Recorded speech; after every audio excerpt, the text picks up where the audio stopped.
We are 8B, line 8. 8B, line 8. Very good, thank you. So, so Itmar Hashochet b'Sachin shel Ovdei Kochavim. Someone has a knife that's used by idol worshippers, and I don't know. Right now, we don't know. Is it dirty? Is it clean? Whatever it is, they use a knife of an idol worshipper. And now we're going to have two opinions. We're going to figure out what their machlokus is. Rav Amar. So now you shechted with this knife. Now, like we mentioned yesterday, when there's heat, so flavor transfers. So Rav Amar, what do? Kollel. You got to peel off the top layer of that animal. The Rav Bar, and then that's not kosher. You can throw it out because you assume some of the non-kosher from the knife, either because it had some residue on it, maybe the flavor went in. You're kollel. So you peel off that part of that top part of the animal. The rest of it is good. The Rabbi Bar Chana, he's much more lenient. Mediach, you just wash off. Nothing really happened. And just in case you rinse it off a little bit, in case a little residue touched it, but nothing went bala, nothing went up and got absorbed. So now the question is, what are these two opinions of peeling or of rinsing off?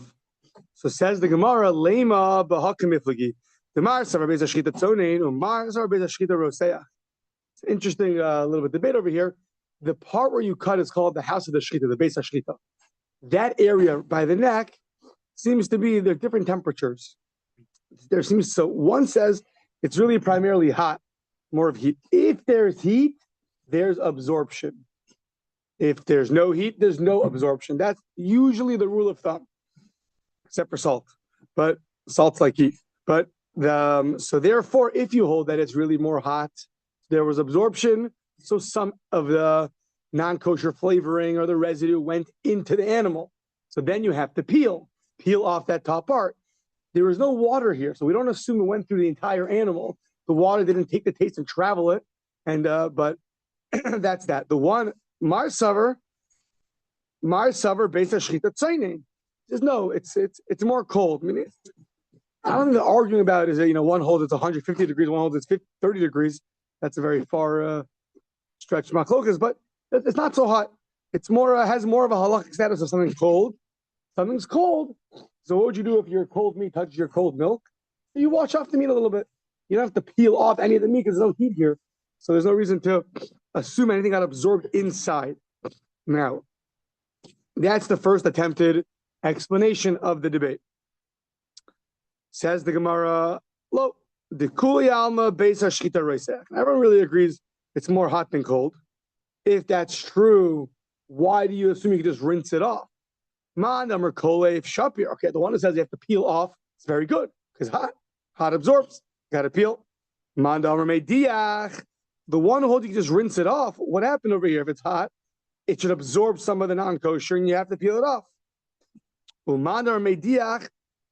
Interesting logic. The tridi simonim la'afu kedam lo boli. We have this in different places.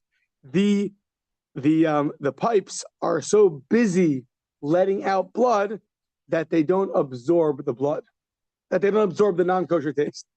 Once something is giving off blood, at the same time, it's hard for it to also absorb. So therefore, we don't have to worry about absorption, and therefore you can just wash it off. You don't have to peel it off.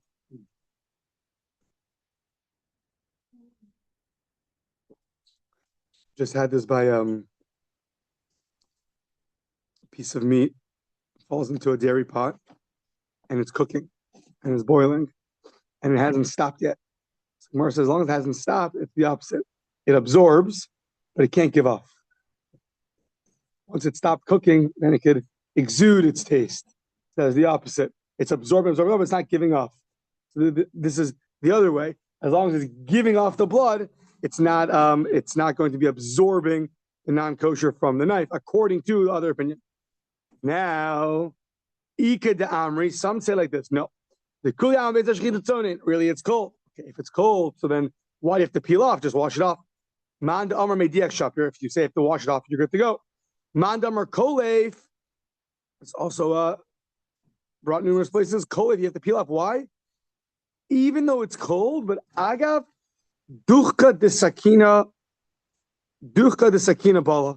You're right. Even though it's cold, but the pressure, the sharpness of the knife is so strong. They do pressure or sharpness or both.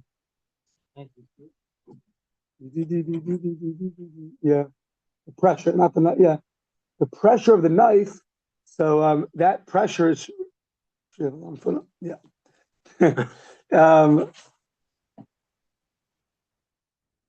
Right. This pressure forces some of the knife's previously absorbed taste into the food. So even if where the incision is, it's not hot enough to make the hand recoil. However, the pressure of the knife still forces the absorbed flavor of the knife into the meat. So therefore, you can't just scrub it. You have to actually peel it off. So this is one of the few times where you have cold that could cause absorption. There's a certain pressure of this knife that goes in. That pressure can cause absorption of non-kosher into the animal. But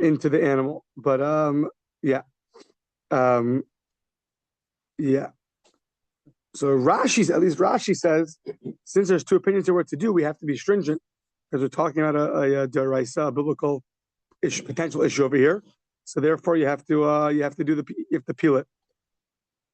Okay, so now treifa. What about the knife of a treifa? Meaning, you use your knife, you cut an animal. Turns out it was it had one of the 18 signs of an animal that's going to die within the year, and therefore that's not kosher.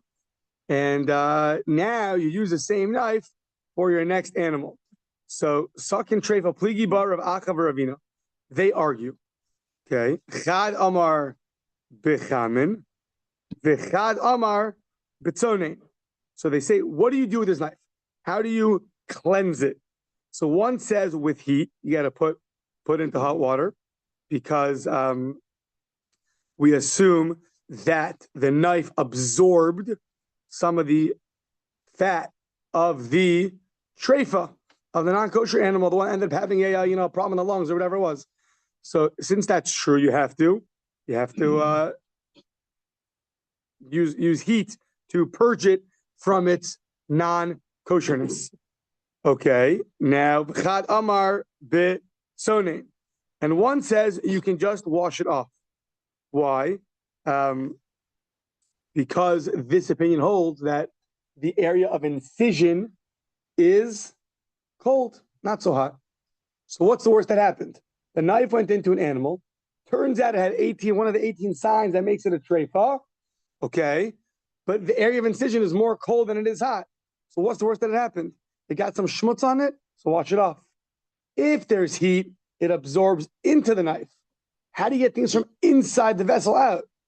So if heat got it in, heat's got to get it out, right? So if that's the rule. That's the rule. That however it became not kosher, that's the way you have to kosher it.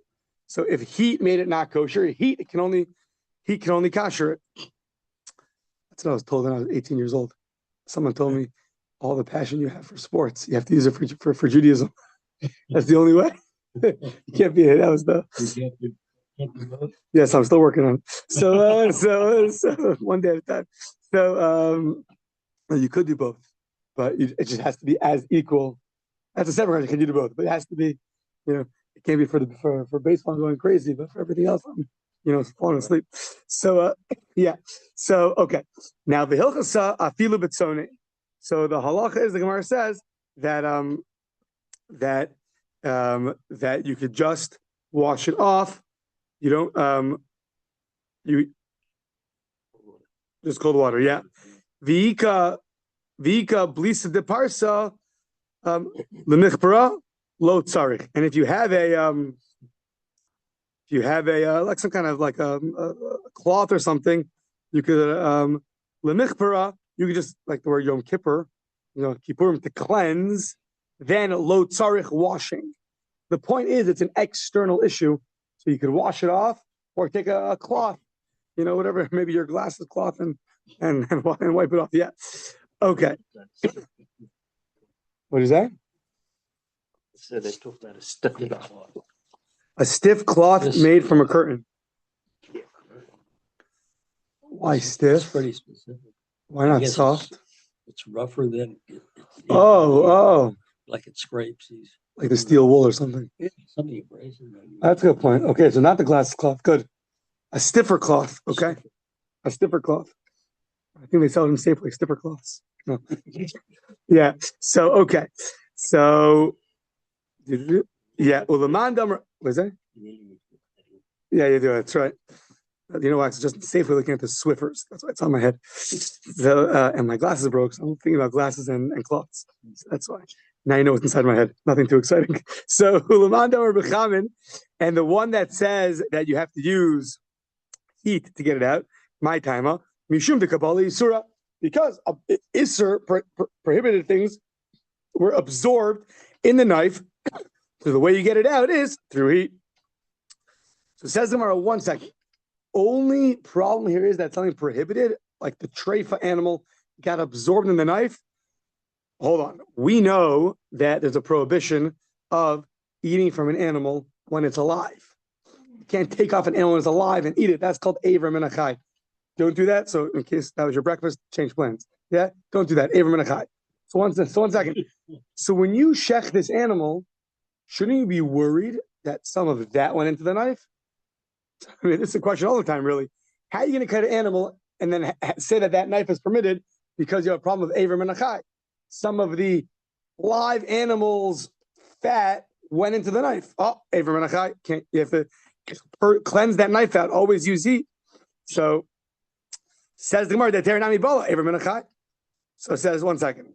Emas Bala, when does the absorption happen? Lechi Chaima, when there's heat. When is there heat? Emas Kachaima, Lechi Gamra Shchita.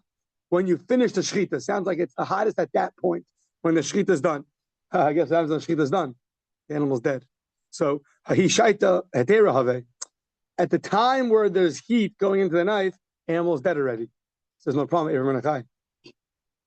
If there was heat in the beginning of the incision right away, and the animal still has that moment of life there, it maybe be a problem. But since by the time you finish a shchita, and that's the time where there has the heat, therefore you don't have to worry about Aver Min Hachai.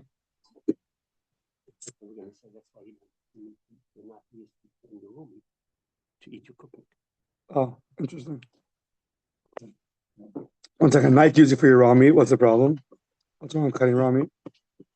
Well, I mean, it's not at that stage, but You're saying just gross. Okay. Yes. So that's why you got to stay out of the kitchen. When the distinction between Except for you, you're a chef. The rest of got to stay out of the kitchen. Yeah, we're gonna see it. You're gonna need 3 knives. Okay, oh, right, interesting. Yeah. Just plastic. You use plastic knives and stay out of the kitchen, and then you're good to go. So, Amar Rav Yehuda Amar Rav. Okay, here we go. The Rav Yehuda says the name of Rav. Hatavak, the slaughterer, the shechter, the shochet, tzarich shlosha sakinin. He needs to have 3 knives, not for self-defense. Achas sheshakar, one that he slaughters. The achad shemechatech babasar, one that he cuts the meat. The achad shemechatech ba chalavim. On parts of the animal there are fats. Some of the fats are forbidden fats. Caleb, you gotta get rid of that. So you have to have three knives. One for the shechting, one for the cutting, and one for the fats. Yeah. The reason why you have one knife for the shechting, Rashi says, because if you're gonna cut other things with it, it might get ruined. Might get a nick in it. You might get a little damage that knife. You want that knife. You ever see these knives, those big knives? I think it's actually double the size of the neck of the animal. They're like very, very sharp. So you want to use it just for shechita. Oh, it's actually, it's interesting. That's funny. There's a section of muktzah called muktzah machmas chisar and kiss. Literally, it sounds like things that are expensive. I mean, you always put it aside. You don't touch it. Yeah. So it's more stringent than other areas of muktzah. I think the example they're given in right in the beginning is a shochet's knife. It's only used for one thing, for sure. Not even for anything else. So it's there. You don't touch it. So okay. So that's why you need a knife for shechting, and then you have a knife for cutting the meat and a knife for cutting the fat. So we're going to really focus on the last two. I have to have those two separate knives. So says the Gemara, I don't understand. In terms of the cutting the meat and the fats, what's the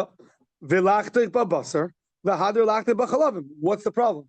Take one knife, cut your meat, and cut your fats. Perfect. Says the Gemara, no. We're worried you might first cut the fats, and then there's some residue, or depends how you hold, maybe flavoring of chaylev in the knife, and then you're going to go and cut your meat, and therefore it's going to give off some of its prohibition into that, so that's not good. So therefore you make two knives. So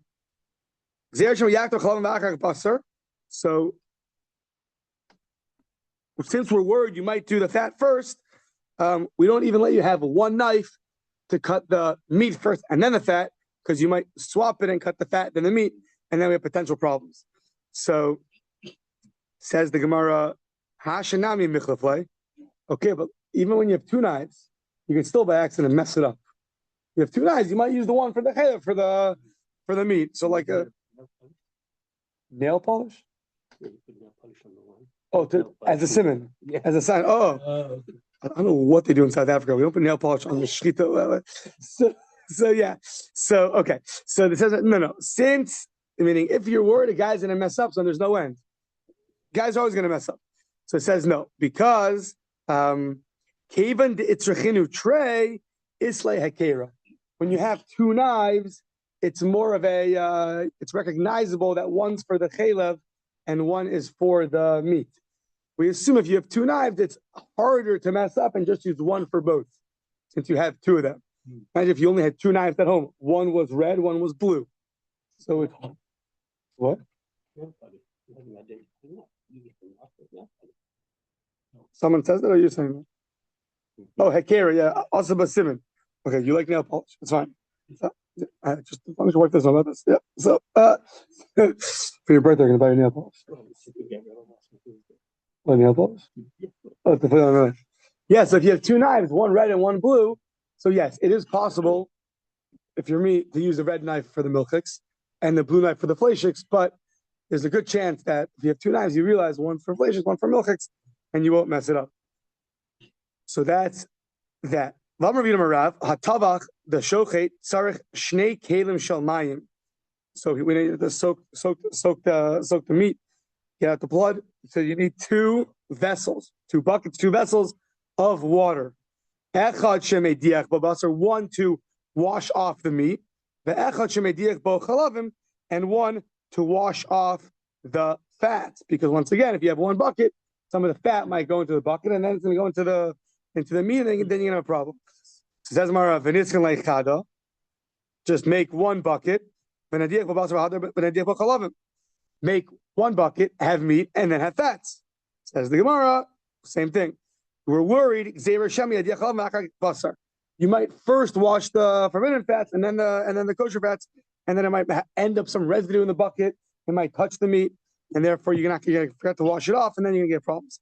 So says the Gemara, hashanami michlafilei. The same thing. You might mess it up now also. Even with two buckets, you might still use one for both. Since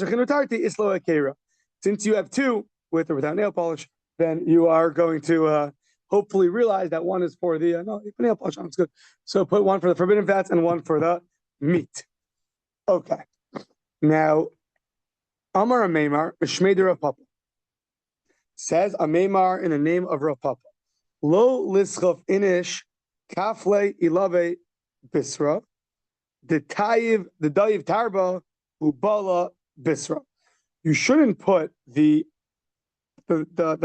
meat that has fat on it, that piece, on top of a piece of meat, because fats are it travels. It can really it absorbs. When the fattier it is, the more it can absorb. So if you're going to put a piece of meat with fat on it, forbidden fat, on a piece of meat that is kosher, we're worried that the fat's going to go and flow into the piece of meat, assuming that it's hot. Yeah. If there's hot, it's going to go. It's going to flow. The heat's going to go and flow onto the other piece. The fat's going to go and flow onto the other piece, and then you're going to have problems. So, if that's true, so then he treats sinami daiv tarba ubala bisra. In a normal way, when they're just sitting there on a table, on a plank or whatever it is, so the fat is always above the meat. So you should be worried on a regular piece of meat, you have the fat on top and the meat's on the bottom in one piece. Just like in two pieces, we just said you have piece A and then under it is piece B. That the fat from piece A might go and flow into piece B when it gets heated up. So piece A itself, the fat should go from one part of the meat and go into the other part of the meat. So why are we worried about that? Says the Gemara, because karma mafsik mitatoy. There is a membrane. Oh, we got pictures out at some point. There's a membrane that separates from the chelev, the forbidden fat, to the meat. Rashi says this membrane is called the flankish. Planks, and it's very thick and strong. So it's going to go into the flank, meaning into this membrane, the flankish. That's going to be prohibited because we assume that that's going to go into there, but go so much into the other side of it and the meat that much is not going to do. Okay, next page.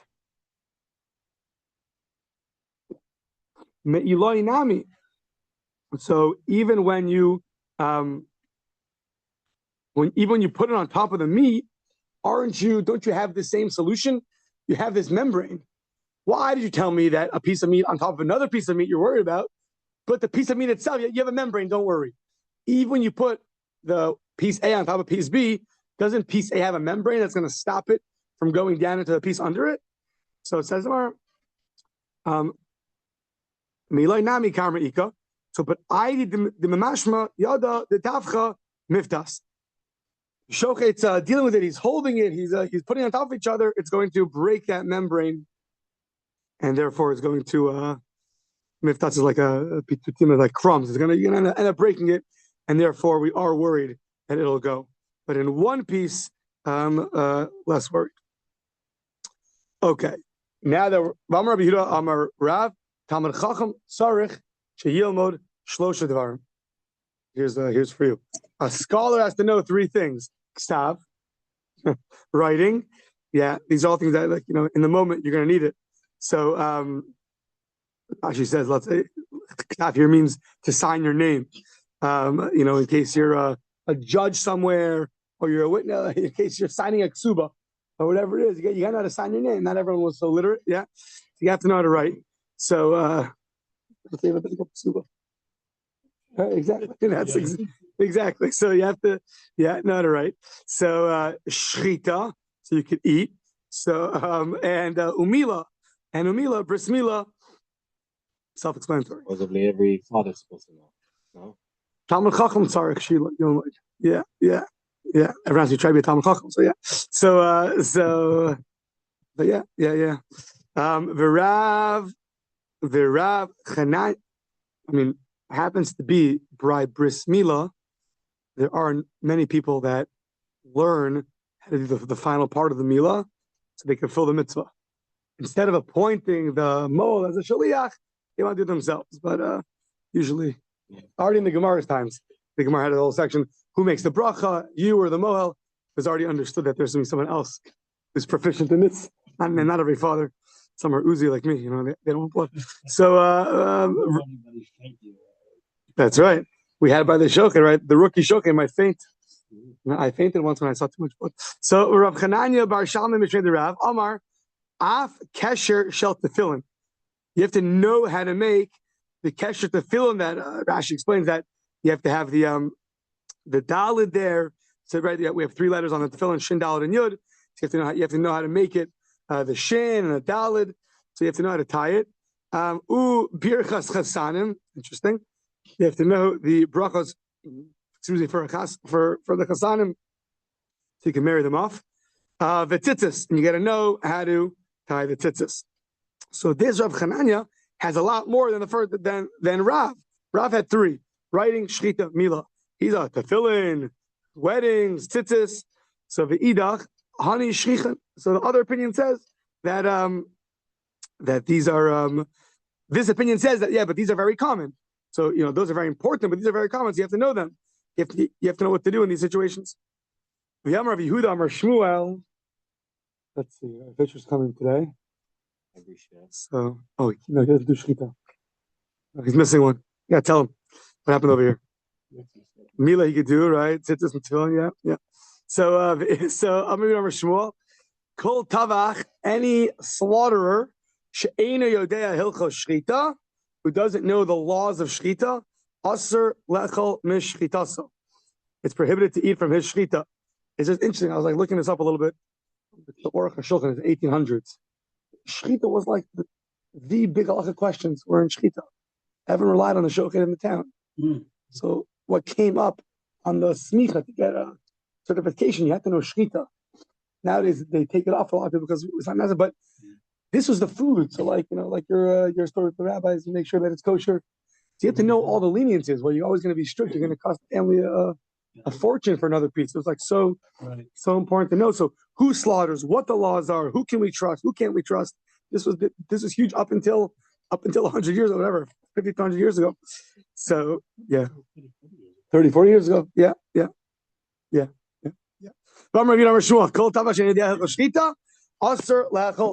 cannot eat from mishkita. The Elohein, what are the hilchos shchita? We're going to talk about this all in 20 days from now, 23 days from now. We had this already a little bit. Shehiyah, waiting between the tubes, because then it might die right away, and then you didn't get to the second tube. Darsa, you press too hard. Chalda, what is it? Burning. What's burning? Well, you go under. Yeah, digging a hole, and then hagrama. What was that? Kind of beyond Ikor. Tearing. Okay, thank you. So says Mara, what are you teaching me? This is all going to come up later. We're going to learn all this on Daf Lamed Beis. Yeah, it's a Mishnah later on. The Mishnah later on tells us that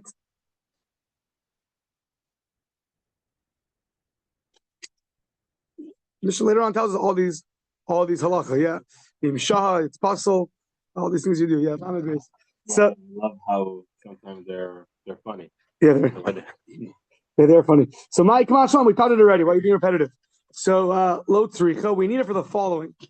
Sheshacha lefanenu shtayim. Here we go again. 2 or 3. Shtayim v'shlosha pa'amim. So what happened? The guy comes 2-3 times. He did a great job. Checked it 100% properly. You bring it to the professional shochet in town. Totally fine. So you would have thought 2 or 3 times the guy did it well. Fourth animal. You say, sorry, it's invalid. You say, why? You say, because you don't know the law. He said, if I did the first 3 properly, doesn't matter. So from the Mishnayos, you wouldn't know that. All you would know then is those are the invalidations. But here he's saying, if one is not proficient in the laws, then just he got 2 or 3 well, but he doesn't know certain things in the 4th one to know what's a problem or not. He lucked out that the first 3 were good. But the expertise is always determined by when a problem comes up. What do you do, right? Then that's everything in Judaism. Yeah. Sure. Well, to know what to do when a problem comes up. You got to know the halachot. It doesn't matter what you do.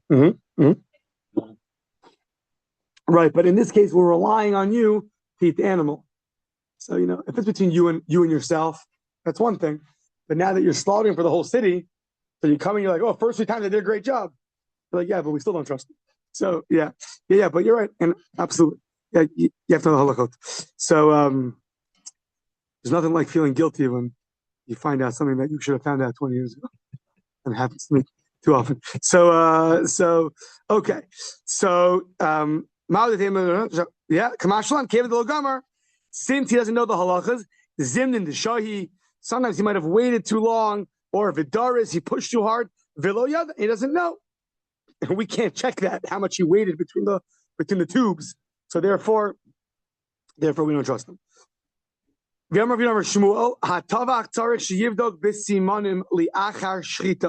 That you have to the shochet has to check the simanim, the pipes, after shchita. The most commonly, I think it's called sirchas. We'll see certain things that come up on the lungs that are problems. So they really check tubes, make sure those are good. So just make sure that they tap the majority of the two parts. Is supposed to tap. More than Okay, good, thank you. So Amar Rav Yosef, we also taught this. Rabbi Shimon Omer im shah kidei bikur. If he has to wait, the amount of bikur means to check, to inspect. So ma'ila kidei bikur simanin. What is it checking for? What is it now? We have to check the lung, the tubes, the pipes to make sure that everything was done properly. That the majority of them were slaughtered. Amar le'bai lo. No, what you have to do is you have to go and go to a chacham, someone who's knowledgeable, to check the knife, to show him the knife, to make sure that it's good. It says what that requirement is extremely subjective. Where is the chacham? Where does he live? If he lives in Eugene, it's one thing. If he lives in Seattle, what does that mean? So this the Gemara says many times. Im kain nasata tvercha l'shurim. You left this matter to different measurements. Too ambiguous. We need to set something more concrete. So not left such a vague thing. So Ella Kidei Bikur Tavach Chacham. So it's a case where the person himself, the slaughter himself, is a scholar, and there's no one greater than him in terms of knowledgeable of slaughtering other than him. So he just has to check the knife. So that's a much smaller amount. That's much less subjective. Checking knife is how much? Between 15 to 60 seconds, whatever it is. As opposed to traveling to the scholar. Well, you can go anywhere from 5 minutes to 10, 12 hours. So therefore, that's really what it meant. But it wasn't a proof that you have to check the pipes after. It was checking the knife to check the knife after. Now, let's say, lo badak, you didn't check the pipes. So what's the halacha? Lo badak mai. Rabbi Elazar ben Antignos comes up beginning Perkavos. Mishom Rabbi Elazar bar Yanai Amar Treifa ve'asura ba'achila. If you didn't check the knife, so then it's considered a treifa, and it's prohibited from eating. That's even if the knife is good. Yeah. Even the knife is good. Yeah, very good. Even the knife is good. B'masnisatana, we learned in a brisa that argues nivela. The animal is considered a nevela, umetame b'masa. So once again, you find an animal dead on the floor, it's two ways how it could die, and it makes a big difference. Treifa is, it was slaughtered properly, but it has one of the 18 signs that cause it to not survive throughout the year. That's called a treifa. That does not cause contamination. It's just you can't eat it, not kosher. Nevela is, it was never slaughtered. It died. A nevela, by carrying it, it's going to cause impurity. So it depends what it is. So now we have a debate. If you didn't check the knife, the animal's definitely dead. What's the status? If you didn't check the pipes, what's the status of the animal? Is the animal considered a nevela? And therefore, someone who carries it, it's going to become impure? Or is it considered a treifa? So now this is a very, I don't know what the right word is, a certain depth to it. Very interesting. What is behind the debate? Let's see if we don't butcher it. No pun intended. Okay. You got it? Butcher. Okay. What do they argue about? So, the Amar Rav Huna says, so now, this is an important principle. Now we know that the Torah doesn't like doubtful situations. It doesn't want to leave you in a state of doubt. So it has rules when a doubt comes up, how to deal with those doubts. One of them is called a chazaka, simply translated a status quo. You can often assume whatever the previous status was, if nothing changes, it's like that right now too. You can assume that until something changes. If something changes, then it changes. But if not, not. So now, they're arguing about Rav Huna. The Amar says Rav Huna, behema b'chayeha, an animal in its life, was becheskas isser omedes. It was prohibited. Now there's a debate Rashi says the prohibition is Avram and Achai. You couldn't eat from that, Avram and Achai. Others say you can't eat if it's not slaughtered. So let's go with Rashi. There's a prohibition when it's alive of eating from it because Avram and Achai. You can't eat from a live animal. So last we knew when it was walking, it was prohibited. Okay. So Rav Huna says, until ad sheyodalach b'ma nishchata, until you know that it was slaughtered. Nishchata. Once it was slaughtered, harehi becheskas heter. At that point, after slaughtering, it's permitted ad sheyodalach b'ma nitrifa, until you know that it got one of these signs of a treifa. So as long as it was alive, last we know it was prohibited to us. Once it was slaughtered, we know it was permitted until we know that it was that it had one of these vital one of the 18 signs that would render it a treifa. So now in this case, one second, let's see the second one. Mar Savar, that was Rav Huna's statement. Mar Savar, Becheskas Isser Kaima. It's Becheskas Isser. Its status quo is a prohibition. It was prohibited when it was alive. Behashta Mesahi, and now it's dead. So it's still prohibited. Umar Savar, Becheskas Isser Amrinan, but Becheskas Tuma Lo Amrinan. And the other one said, you're right. Last we knew it was prohibited, but when it was alive, it wasn't causing any contamination. So last we knew it wasn't causing contamination. So we're not going to assume it's a nevela that's causing contamination. Rather, we'll assume that it's going to maintain its original prohibited status, that it wasn't shechted properly. So since it's not shechted properly, it's a treifa.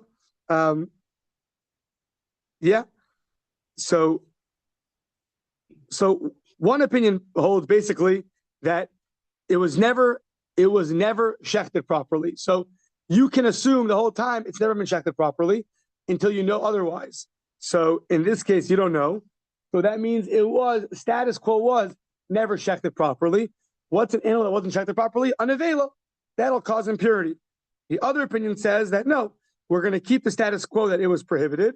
However, that when it was prohibited, it never gave off tumah, it never gave off contamination. So you could assume it's going to maintain that status, and therefore you could assume that it was shechted. It just might be a treifa. And if it's a treifa, so then we're not going to assume that it's going to give. Then as long as it's a treifa, it's not going to give off any tumah. How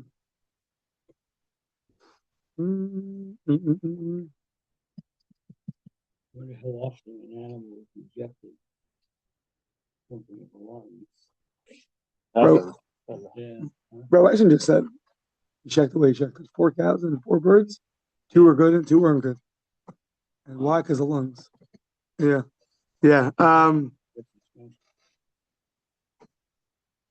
Okay. We'll stop there. There's some leniency, but some people don't. A lot.